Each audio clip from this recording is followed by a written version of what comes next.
Welcome to the Creative Industry Insight podcast, a podcast that looks at various roles in the creative world. I'm your host, Bobby. Today's guest, Simon Smith, a BAFTA and Emmy award-winning editor, joins us to talk about his work on episode 2 of The Third Day. Please be warned, there are heavy spoilers in this episode, so make yourself comfortable as we jump into the conversation with Simon.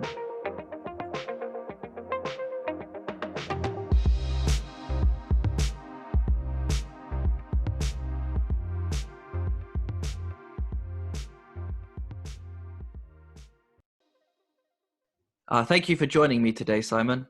Hey Bobby, how you doing? I'm good.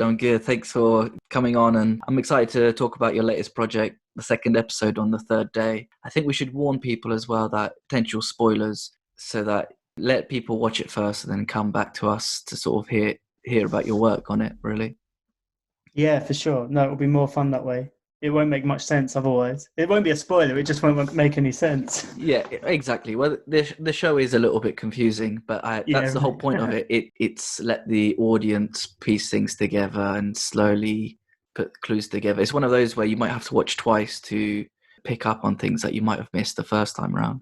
Yeah, I think so I've spoken to my mum about it when she watched it and my wife about it when she watched it. And I think people assume that they've missed stuff because they're left so confused. They're like, I don't understand it. I'm like, no, you're not meant to understand it. Don't worry, right? Like you haven't missed it. That's how you're meant to feel about it. But don't worry, it all comes around and it all brings itself back together. So it's okay. Don't spoil the other episodes for me. I really do want to see what happens. I have a slight inkling, but I'll worry about that when the next episode comes out, and hopefully I'll be right. Probably won't be, but we'll see. I guess I want to start as well. When this sort of project comes about and you have to edit a show that has certain themes like grief or is going for a certain feel, do you ever watch similar films or TV shows to sort of get an idea of how you're going to approach the project? Like, that's so important to me. I watch so much reference material and films that have been recommended, and even things that I go and look for myself. I'll try and watch everything. Like, I love watching stuff. You know, I've watched two movies today just at home for like kind of personal reference of things that I might like to do. So that's the bit that I look forward to, you know, like if we've got a project coming up, it gives me an excuse to find a load of films that I wouldn't ordinarily watch. I'll try and find out from the director what films they've got as reference. I'll even try and find out from the director what films they've seen recently that they really like, you know, so that I can get a sense of taste and stuff like that. So yeah, for this one, you know, definitely went back and looked at a lot of classic grief horror, if that's what we want to call it. The show does give very much Wicker Man vibes and Donald Sutherland film. I think it's called Don't Look Now. Oh, yeah, definitely. I mean, Wicker Man wasn't one of our references, but I did go back and watch both versions of The Wicker Man. I went back and watched a film called Rosemary's Baby, and then I spent quite a lot of time going over the film Don't Look Now with Donald Sutherland in, the Nicholas Roeg film. Thematically and even the storyline is similar and has the same ideas in it. Don't Look Now is a man whose child has died and he's going through a breakdown and is grieving and mourning the death of his son, of his daughter in that film. And that's what The Third Day is about. Like, Sam, played by Jude Law, has had the death of his child, and it's really his grieving process through that. And both in Don't Look Now, Donald Sutherland's character goes to Venice and kind of like lives through it in Venice, and our character Sam goes to this island of Osea off the coast in Essex, and you know, we follow him there.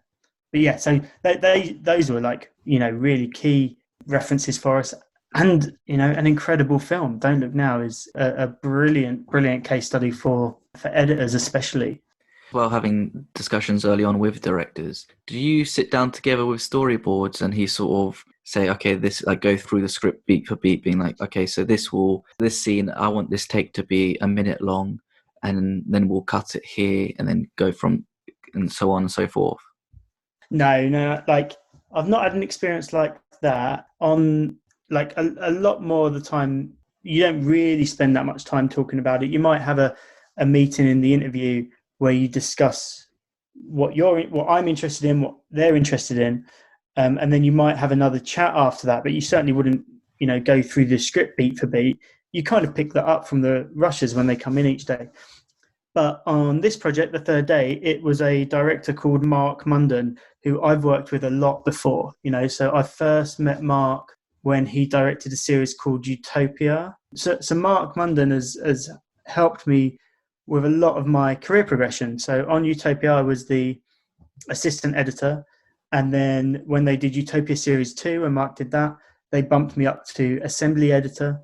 And then they did a series called National Treasure with Robbie Coltrane and Julie Walters and Andrea Riseborough in it. And on that, I got bumped up to editor.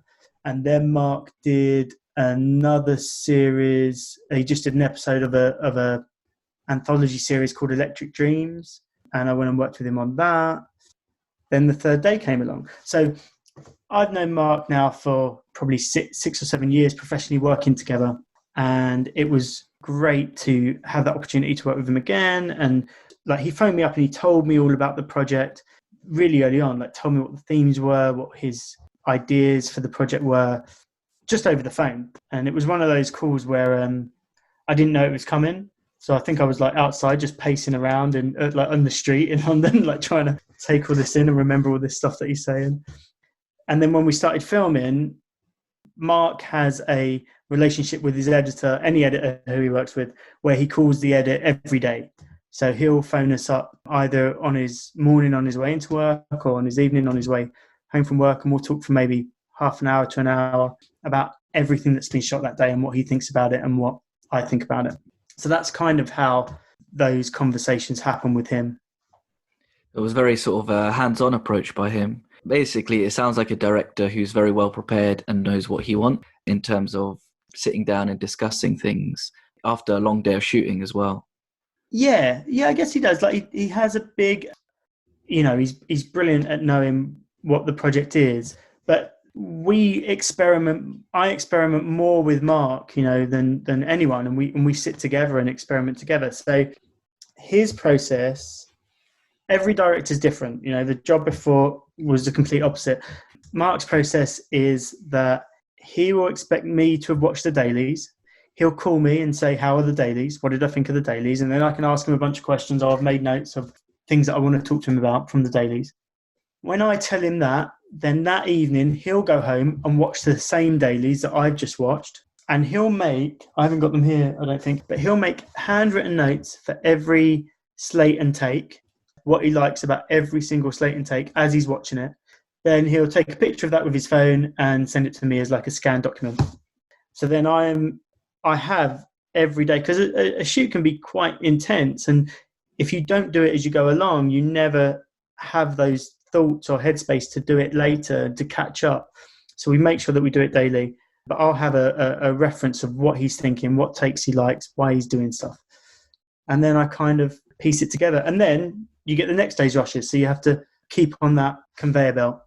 And then when we get into the director's cut, the fine cut, however you want to describe it, when he's finished the shoot, Mark's process that he'll do with me or with any of his editors is to start at the very beginning. He won't watch the cut, not through anyway. He'll start at the very beginning, episode 1, scene 1, or episode 2, scene 1, and we'll watch that scene together, and then we'll dive in and fine tune that entire scene and experiment with different ways of doing it. And then we'll go on to scene 2, scene 3, scene 4, and then you'll slowly work for an entire part of the film and get to how he had it in his head. And then we go through and we do it all again and again and again. That's still interesting way to sort of, instead of watching it throughout the whole way and making notes, it's just scene by scene and fine tuning it. Yeah, but you can get fatigued if you watch a thing too many times in its run. So he tries not to watch it too many times. Like, we fine tune it and work our way through, but he doesn't. He wants to make sure that he keeps that first viewing as pure as he can. But the working day, Mark and I will get into the cutting room. I'll probably get in at about 8. Mark will be in by like 8:39, and then we'll sit together, like right next to each other, looking at everything and talking about everything all the way through until 6 in the evening. He's not one to really give you some rough ideas and leave you to it. He's someone who you bounce off each other all day long, and I loved it. Like I love working with Mark. He's a good mate as well, and he's brilliant. Like he's been a real mentor and has taught me loads. So it's great to have that as your job, like working in that room together. Yeah, I guess it helps when you do have a good working relationship and friendship, because as I said, you bounce off one another, and I think it makes it easier as well if you've got suggestions. You're not afraid to sort of say, actually, maybe if we tried this or if we tried that, because then it makes you feel comfortable with one another. So I guess I want to get into as well is, because the show is very focused on Sam's point of view. Sam is played by Jude Law. Did that make cutting the show harder because you're just showing it through one point of view, or did it make it easier for it to be focused? So I guess it's not. So for this project, it's not really so much about even a point of view. Like you are seeing OC in this island, and you're seeing it with Sam and through Sam's eyes, and the literal experience of him arriving and meeting people. You are on that journey with him, but that's not what it's about. The series, or the episode that I was working on, the first 3 episodes, they are about this man's grief, right? So you're more looking, or what I was trying to do was to find a way of communicating the feeling of grief to the audience, to the viewer. What, like, I try and think about it, and talk to Mark about it. It's grammar, it's editing grammar, right? So we're trying to create the grammar of grief, right? What does grief feel like? What does grief, when you edit something to convey grief, how would you edit that? What sounds would you use? What pictures would you use? What, how are you doing that, the performance? So we're trying to create a grammar of grief. There's other great examples where they do similar things, like when Mark and I worked together before on National Treasure, the idea there was the grammar of paranoia, right? And there's the famous Pakula's Paranoia trilogy from like the 1970s, and how he created a sense of paranoia in, the cinematography and the cutting style and everything, to make you feel as a viewer paranoid. And then take something else like, a jump scare horror movie. How do you convey fear or horror to a viewer? So what we're trying to do here is, it's not so much about giving someone a point of view of something, it's giving someone a feeling of grief. And I bet that sounds really wanky, doesn't it? No. I totally understand what you mean. So you kind of also answered my next question, which I was actually going to use the phrase that you use, grammar of grief. Grammar of grief, yeah. And I totally understand what you mean, because I guess the way that I see it is that Sam is a surrogate to like the audience in where he is, but then also because you don't know that much about him, you're kind of feeling various things that are happening to him. So we find out that his kid was murdered, and even though he sort of expresses himself that he's moved on, there's that really powerful scene at the beginning where he parks in, that's episode 1, where he parks up and he drops a piece of clothing into the river where the child was found. And you do feel that, because he mentions it later on that he does it because it's a piece of him letting go of what's happened. So I guess that's a piece of him losing the grief. But then being back on the island, being on the island, sorry, kind of brings it all back up, because there's little signs and hints of that. It's also shown in editing is when he sees a kid similar to his child. We don't know if it's actually his child. And then he runs through, I guess like through hedges, in between two hedges. And I'm stealing your tweet here, but I guess the way that you were showing that was to sort of show how jumbled up his mind was. Yeah, so the guy's having a bit of a mental breakdown, right? And I think all of what we're doing is realizing that on screen.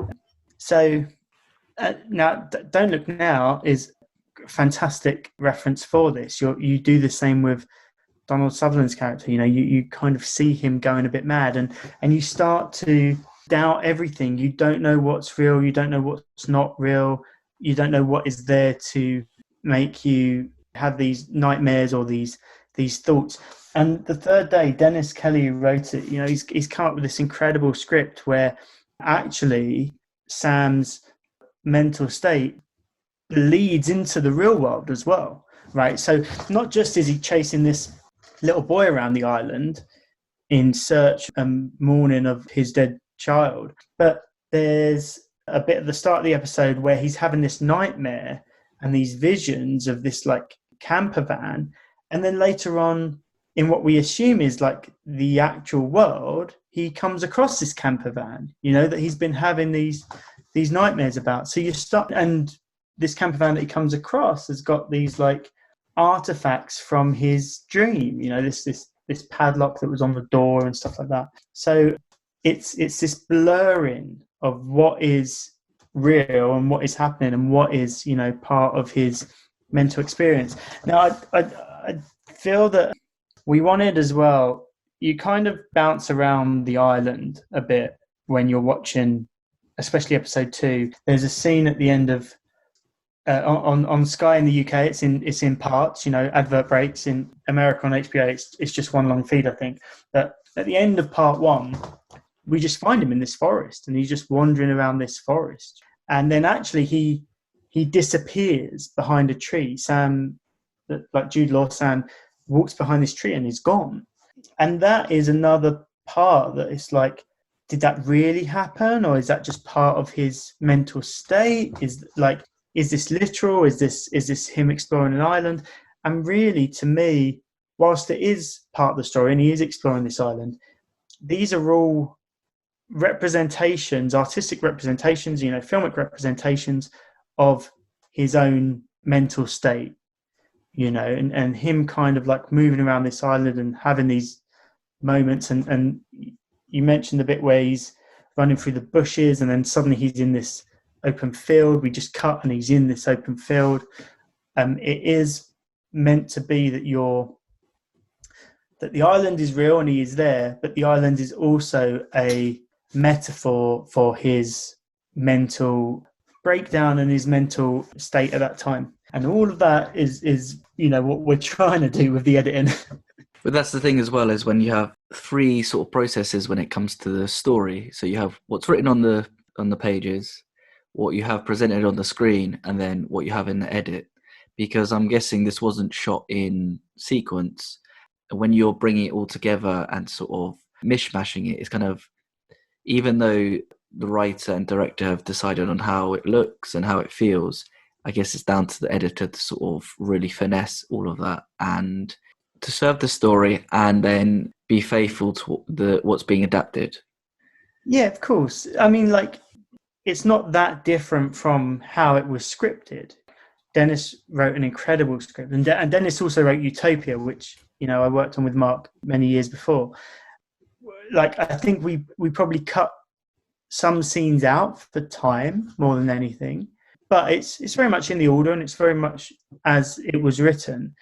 I think what we're trying to do as an extension to what they filmed is really try and create, I know I'm going to say it again, but create that grammar, right? So when they're shooting, it's like they're collecting all the words or all the thoughts that they want to show, and we're just trying to like turn that into an entire almost poem, really, for how this guy is going through this.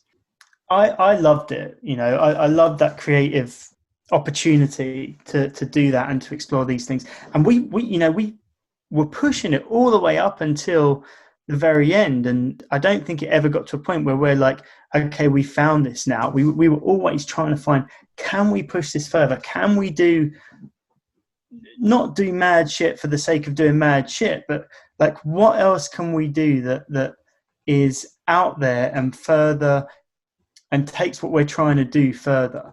And then we'd even feed that back into the other episodes. Like, although I was the editor on episode 2, I watched all of the rushes from episodes 1 and 3. I'd been, working with the editors of episodes 1 and 3. It was very much I didn't ever feel, I'm just coming on to do this one episode. I felt like I was coming on to be part of this team that were doing 3 episodes, And whilst I was focused on 1, and there was another editor focused on episode 1, another editor focused on episode 3, we were trying to do this together. And certainly there was, so at the beginning of episode 2 and at the end of episode 1, he has these nightmares, these nightmare visions. And, nightmares are not a new thing. Like, people have cut nightmares into TV and film going back forever. But it was making sure that we kind of did that together and bounced off each other. There's this brilliant sound effect where when Sam opens his mouth, he's shouting something. And in the script, I think it said that he shouted and no words came out.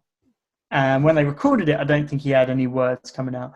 But then one of the other editors, he just tried putting on like, he was great with like trying out sounds and fucking with different sounds. I think he put some foxes on it, or some like cat sounds, or like some fox like barking. I don't know if you've ever heard foxes early in the morning outside your house. I have. We get a lot of them around here. So it was like finding that to fit Jude's mouth as he's opening his mouth. And then I did try this one effect which I loved, but we didn't keep in there, where I just basically strobed the image, like cut just one frame backwards and forwards, and then maybe ramped it so it slowed down between the two strobing things. I really liked it. We never ended up using that. There was Mark is very fond of lucky accidents or glitches that kind of come about that you don't really create on purpose, but it's like, okay, let's use those, because it's so hard, because you can't make those up. You can't just decide those. And there's just one right in the middle of that nightmare where I think I'd sped something up or slowed it down, something like that. And the Avid had, through doing that, created like a single black frame where it just flashes black for a moment. And we were like, oh, we need to keep that black frame when it happens is unsettling, is not deliberate, or is not, it was, obviously we kept it in, it was deliberate, but it was not designed. It was an accident, and a random accident. So it was then all the way through noted on the edit, keep this, because inevitably when you get into the offline or the next stage of the edits, they see a flash black frame and they're like, oh, that must be an accident, let's take that out. So all of those little things we try and keep in there and make part of it, really. It's always cool to hear about the little accidents that happen when people are creating things, or last minute sort of changes. And it's weird to think as well where, so even just a little black frame for a split second just completely changes your perspective on how you're doing things, or how it's just like, actually, this is like the cherry on top of what we've just done. And it also adds to the show, because the show has that like eeriness, and even the way that it's been graded to make it look very bright. And I guess in a weird way, it's slightly unsettling on the eyes, because it feels like a utopia sort of place, but you know that something utopian isn't happening. And like the images as well, where you see certain reds pop up and oranges, like they really, really pop, and they make it really like, wow, in your face in a weird way. And it's also made me chuckle a little bit is when they gave Sam bright orange shoes, because they just stick out like a sore thumb. But then with the color grading, is that something that was decided early on how that would look, or is that something that sort of happened whilst it was the episodes were being finely tuned? No, so for this project, Mark, when we finish the edit, completely finish the edit, lock the edit, he'll then take that in and sit with his grader, for more time than someone would ordinarily, but that's because they then create something with the grade, right? And again, they're trying to think, how do we grade this to convey these feelings and this mood?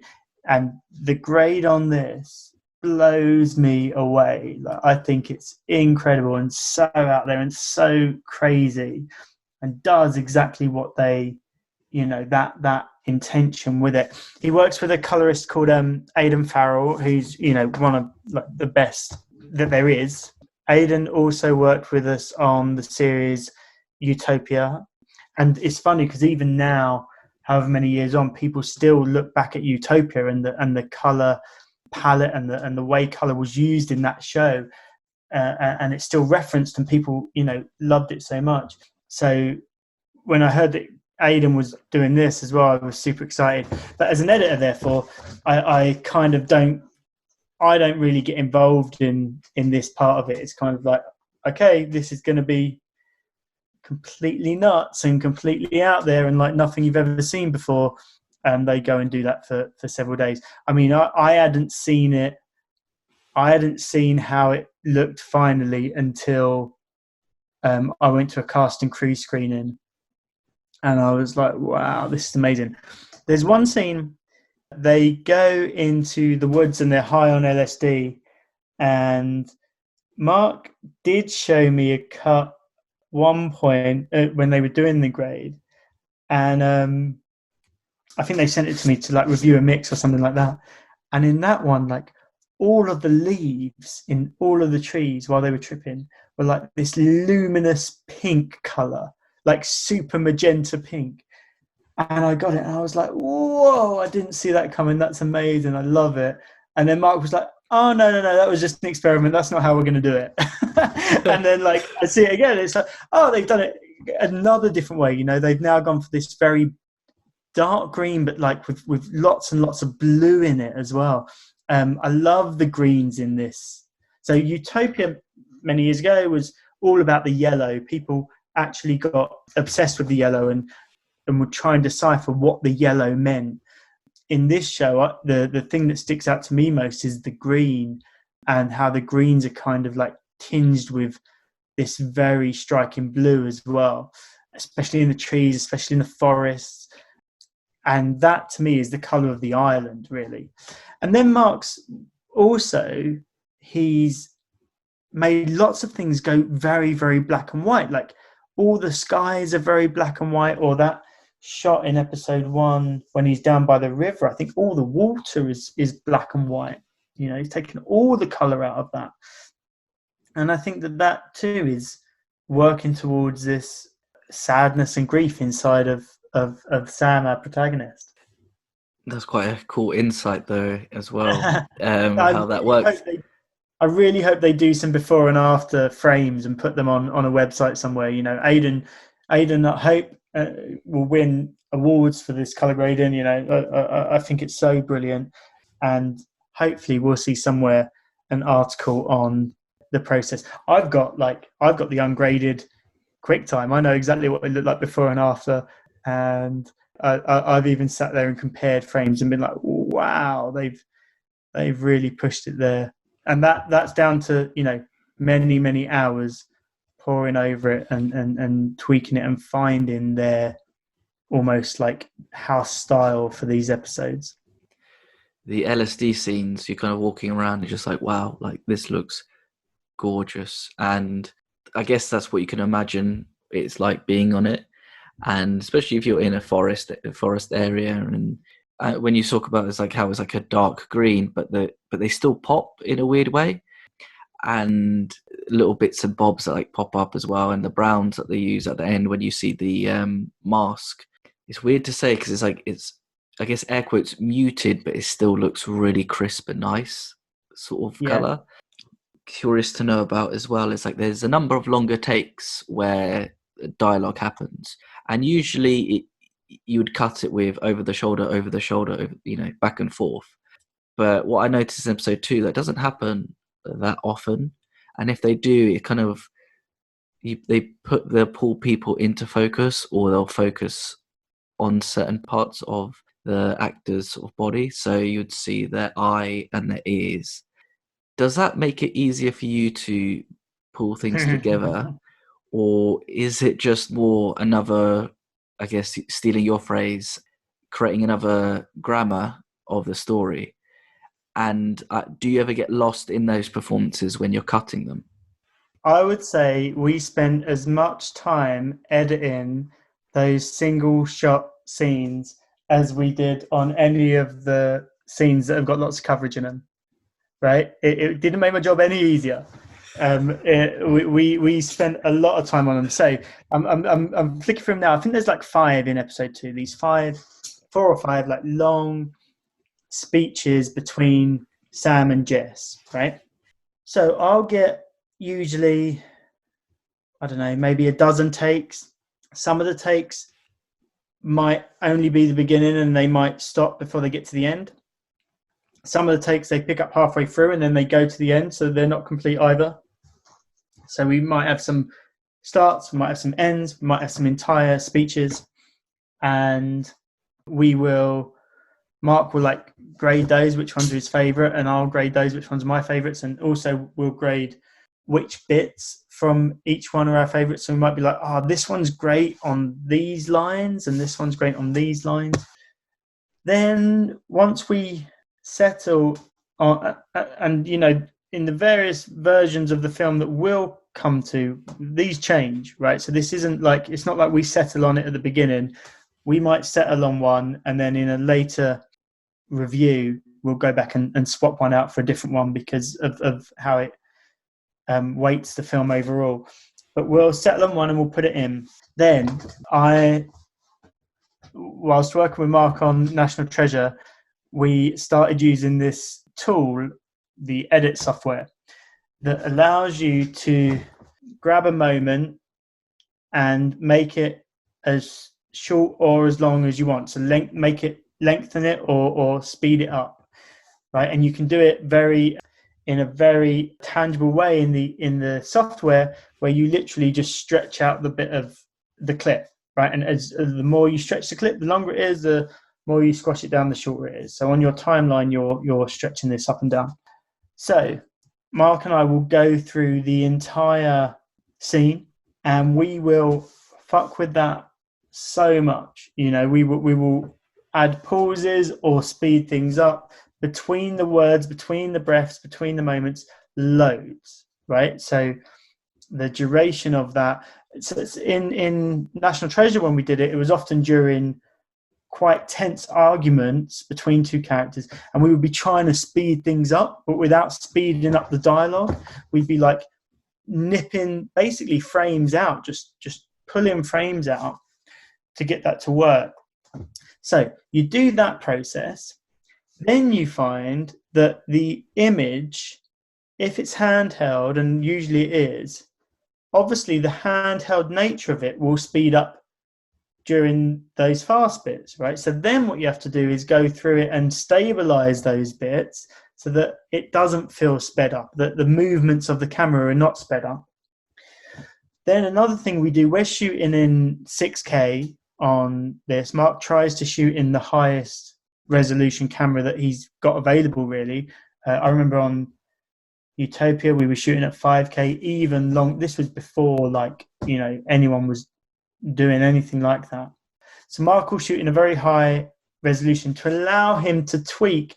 We're not trying to reframe the cinematographer's thing, like huge respect for the frame, but it does allow us, where we need to, especially during these long takes where they're kind of following around, to do an element of reframing. So in that first one on the beach between Sam and Jess, we were choosing when we might further go into Sam, or when we might pull back to reveal Jess, or when we might go over to Jess's face, or whatever. So we're doing an element of crafting there as well.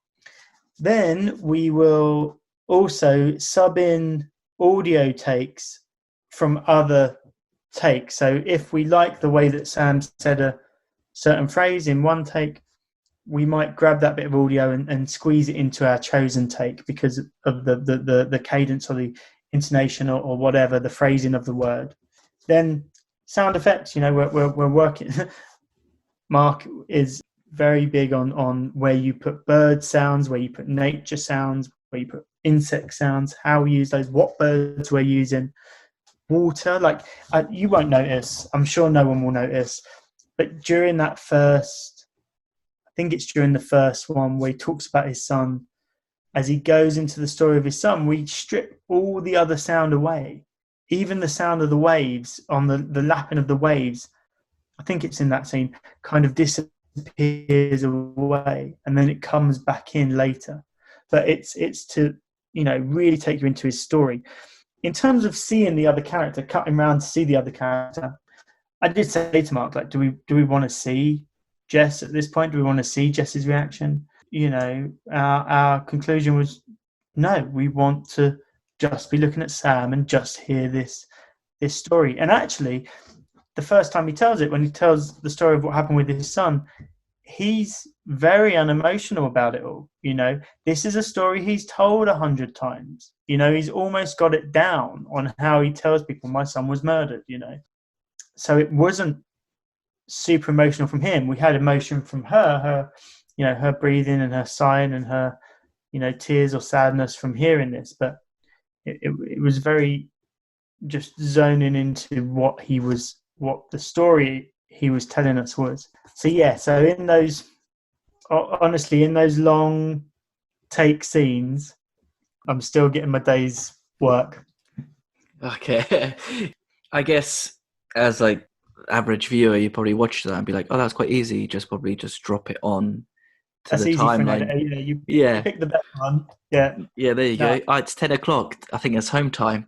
But if anything, it's like, okay, we've got a day to work on each scene, right? So say we've got like 20 days in the edit and there are 20 scenes. We've got a whole day to work on each scene. We'll still make sure we put in a whole day editing on that scene. Right? We'll still do what we can rather than get to that scene and move on quickly. We'll still absolutely need it and mold it and play with it. Yeah, they were hard work. I mean, you can take it to a ridiculous degree and take a film like 1917 where it looks like one take, right? I'm sure the editor is doing a lot of work on that. Although, his work is more a VFX thing, where ours is more of a, I guess ours is more tonal thing that we're trying to achieve. I do want to squeeze in 2 more questions before we wrap up. The big climax of episode 2 is the sort of acid scene where they've dropped acid and everything seems to be really going really well until the penny drops on Sam and there's a sort of quick escape whilst he's tripping out. What I really liked about it was the sort of pacing of everything, the build up to when they thought they've gotten away to then it's like a reveal of actually he's in the hands of the bad guys or the islanders. When you're pacing through a scene like that, how do you go about sort of cutting it together to making it seem to heighten the tension, but then also to have that reveal at the end as well? So it feels like the tension's quite high, then it kind of stops when he sees the hooded character. So we're working with composer Cristobal Tapia, and he, again, worked with us on National Treasure and worked with us on Utopia and has worked with Mark, many times before. And he gave us this whole library of Morricone stuff that he kind of pulled and selected for reference for the show. And I think, and Mark also, this was brilliant. Mark is a big fan of drones and and how you use drones and where you use drones in audio. So much so that this was amazing. Like Mark I remember once we worked on a project together, and he was filming up in Leeds, and he would drive home to London on the weekend, and he, with his assistant who was driving, he listened to a whole library of drones, and similar to his notes on slates and takes, he gave me notes on every drone that he listened to and which ones he liked the most and why he liked them. You know, like his work approach for that is incredible. So I've got, and I keep a Mark Munden drone library, right, of his favorite drones, and we kind of go back to them in a lot of shows that we work on together. So I think in all of that sequence, we were trying to, you know, use music and use the drones to take us through it. There's a couple of quite sharp cuts to other places, so I'm just spooling through it actually. We end up in the forest, and then he's like taking a piss, and suddenly he's out by the caravan again, the fire caravan. You don't know then if he's in his own mind or if he's actually there, or what's happened, because he just appears there. And then from there he appears at a bonfire, and when he's at the bonfire, there's no reference to the caravan or where he's just been. All of that is also an artistic approach to an acid trip or a drug trip, you know, this idea that you're kind of in one place, and then I'm referencing the one time that I took acid and how I felt in that I, you know, remember being in this one place very, very present and experiencing, you know, this feeling many, many years ago. And then suddenly I'd be somewhere else and I'd be experiencing something else very, very vividly. I'm like, wow. So it's kind of like trying to do that, trying to like just snap from place to place. And in between the places, you don't really know. It's almost like you've lost time, like time just didn't exist. You float from one to the next. So there's a bit of that going on, or a bit of that we're trying to do. There's a cut as well. I love it. I don't know if this was intended, but Mark shot Sam and Jess looking at the fire, and then he shot it and talking, and then he shot it again with Paddy Constantine and Emily Watson in frame. So it meant that we could, you know, cut from one to the other, and suddenly they appeared and they were there, which is again like reminiscent of suddenly someone's there that you hadn't noticed before. Really, really simple stuff, but I think it all added up to an effective experience. Oh, and then I'm spooling through it now. There's another bit where suddenly, as she's dragging him along, we're then in this like tunnel of hanging dried fish with all of these crazy people with masks on around him, and we just like cut in on the firework flash that is going around him and use their conversation that they're having there.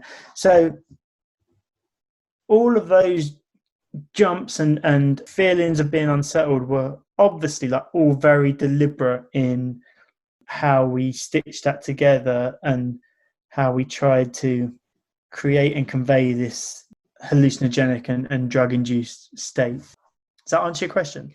I think so, yeah. It was just one of those, but that's the thing is, because you also added to things that I might have missed off as well, that it's cutting to all these places, but then the experience that Sam is having is like, you want to give that to the audience, that you're missing parts and time, that, you know, you have this conversation, and as you said earlier, then bam, Paddy Constantine and Emily Thomas's characters appear, and it's just a bit like, wait, what the hell? And you even see the fear on his face when they're pulling him up. It's like, we need to go, and he's like, where do I have to go? And then there's that really cool shot where I'm not sure how they did it, but when the camera's on him and then it kind of goes, he floats up and then down again. It feels like that he's on some sort of like cherry picker sort of thing. I think exactly that. Yeah, exactly that. Cherry picker platform. That, like, who else would do that? Like, if you were to design a scene and what was going to go on, to say we're going to lead Jude Law onto a cherry picker, lift him up and put him down again and get him to walk off at the other side, and that's going to be how we're going to do. Like, I think on the day, people like, well, I know I've spoken to people over there. Like, really, is this how we're doing it? Is this what we're gonna do? Is this what this is? It's like, yeah, just do it, and it's fucking nuts. It looks like it looks quite lo-fi in a brilliant way, and I loved it when I got those rushes through. But I think I should say we did have rushes and material that did link all of those things together if we wanted it. We have got Sam walking back. I've got Sam walking back to the campfire. Him walking along and to get him from the woods with the camper van to the bonfire. We did have Mrs. Martin, Emily Watson's character, and Sam, leaving the bit where the dried fish are hanging down and where they walk off to into the moon lit field and stuff like that. So that was all there. It was just as we're cutting and we're like, okay, let's create this sense of psychogeography around the island, and it is a psychogeography of his mind and how he's moving around his mental state really to each of those places. Really ramped up to what was happening, and when it leads to him sort of putting up his top and his insides and everything, and then at the end where you see the hooded figure and the gentleman dressed in a white suit, it just left it a really good cliffhanger. And then the credits just leading with the people at the bonfire having a good time, like nothing has happened. Yeah, except for the fact the bonfire is upside down as well. That's another. Should have mentioned that. Sorry. During the credits, like we've got this shot of these people dancing around this bonfire, and it's upside down, and it's so simple and so lo-fi and such a weird thing to do. And actually, I think it was a product. Not that it was a happy accident, but it was a product of the filming. They were filming that on a Steadicam, I think, and I might be making this up, right? But I think the way to mount the camera to get the shot that they wanted to get, they had to mount the camera upside down on the bottom of the Steadicam as it's kind of hanging, right? So when the rushes come in, the rushes are upside down, right? So I said to Mark, do you want to flip these round, the right way up? Because you've stuck this camera on there. You didn't, when you started shooting it, you didn't think, let's shoot this upside down. You just had it upside down because that's how the camera team had to mount the camera. But I think Mark must have been watching it on his monitor on the day and just been like, this is trippy, brilliant.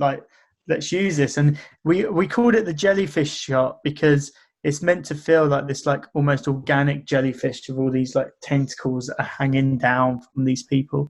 In National Treasure, we had a similar shot at the end of one of the episodes. Similar in the sense that it was an expressionistic, abstract image, and it was Robbie Coltrane in the shower screaming, and it's just this, top half but naked Robbie Coltrane in the shower looking down the lens, and Mark had it played backwards, so all you didn't even realise, but all the all the shower water was actually coming up off him and going up, and he kind of looks up at the end, and it's like this judgment from God sort of thing, and this sucking up of what is bearing down on him sort of thing.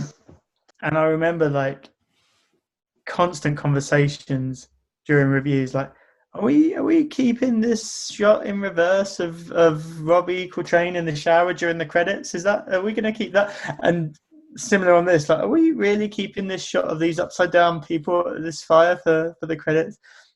And of course now it's the shot that we all love. We absolutely love that shot in the credits. It's funny because so often TV spec requirements don't allow it. They want the credits to be shrunk down. They want, that moment at the end of Channel 4 when it's like, what's up next? They want that gone. And we've been lucky enough to push through and try and do something creative during the credits that they've let us keep each time. But yeah, the general guideline is that you're not allowed to do what we've done there.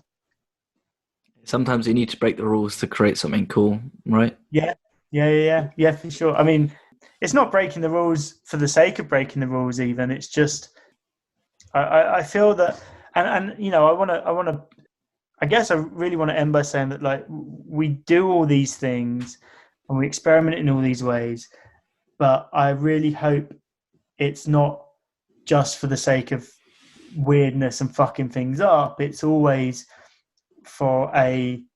it always, I hope, serves the story and serves, you know, the film in what we're attempting to do. Because otherwise, you know, it would just be pretty lame. That's a nice way to sort of wrap up third day. I have one last question, which is not third day related. And because you do a series of tweets called Favorite Edits, and there's films and shows that you pick that I absolutely love. So maybe it's just a bias that I have. So there's some that you've picked, like The Conversation, The Jinx, The Imposter.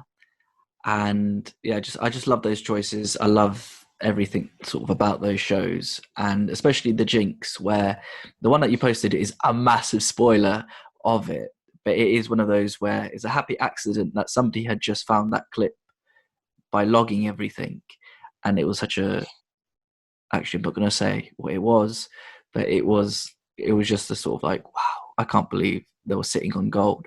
So I guess my final sort of question would be, is, in your eyes, what makes a good edit, and what makes it, and then how does it become your favorite sort of edit?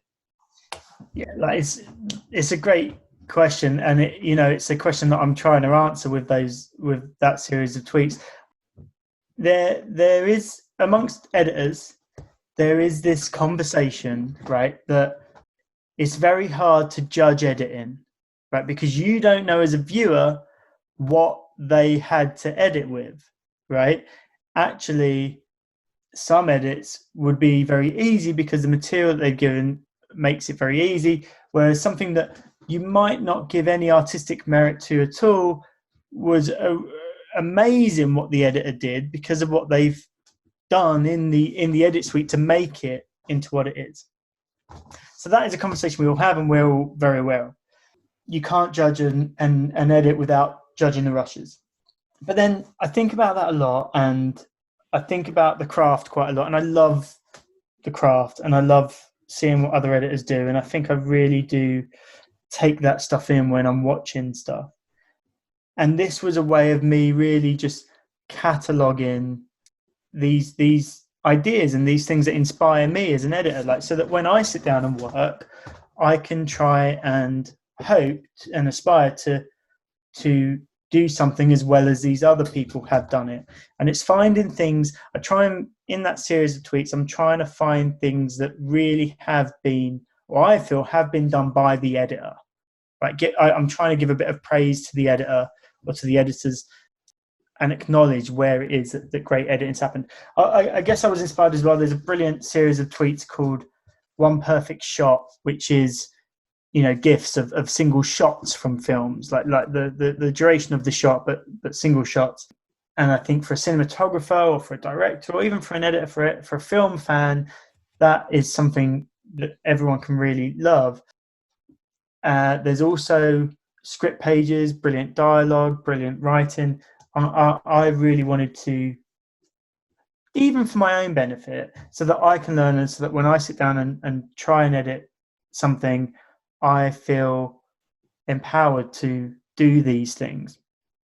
That's why I started collecting them and, sharing those on Twitter. And I hope it does start a lot of conversations, and I do find myself talking to a lot of people about it now.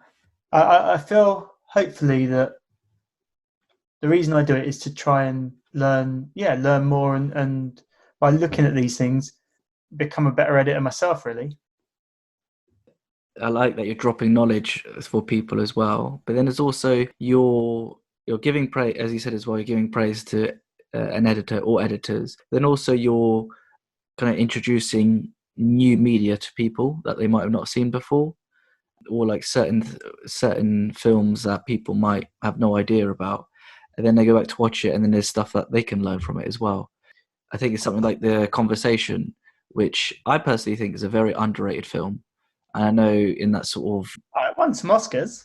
I know it won some Oscars, but as in, if you think about the 4 Yeah, films that yeah, that was made at the same, not the same time, but yeah. Of course. Francis Ford Coppola made, everybody talks about Godfather 1, 2, and Apocalypse Now, but the conversation kind of gets a little bit overshadowed by them when you're kind of watching it, and it's actually just like, it could potentially be better than the other 3 that I mentioned.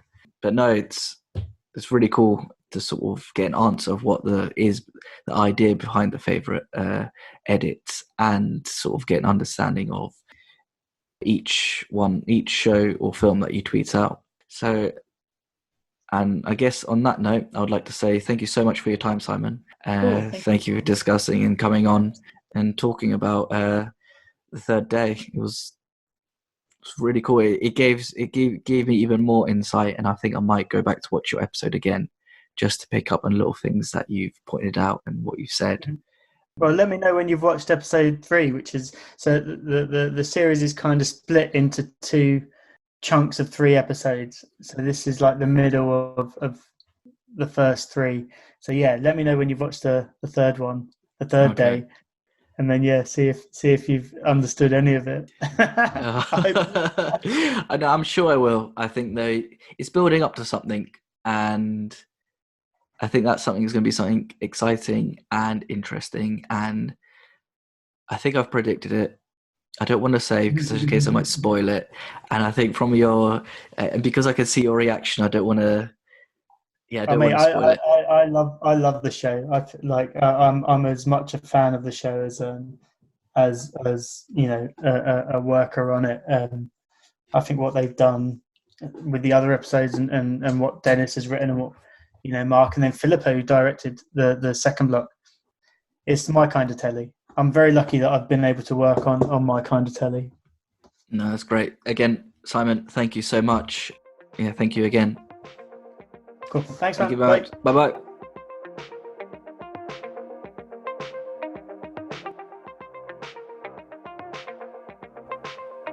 Thank you for listening. Please subscribe, rate, and review this podcast.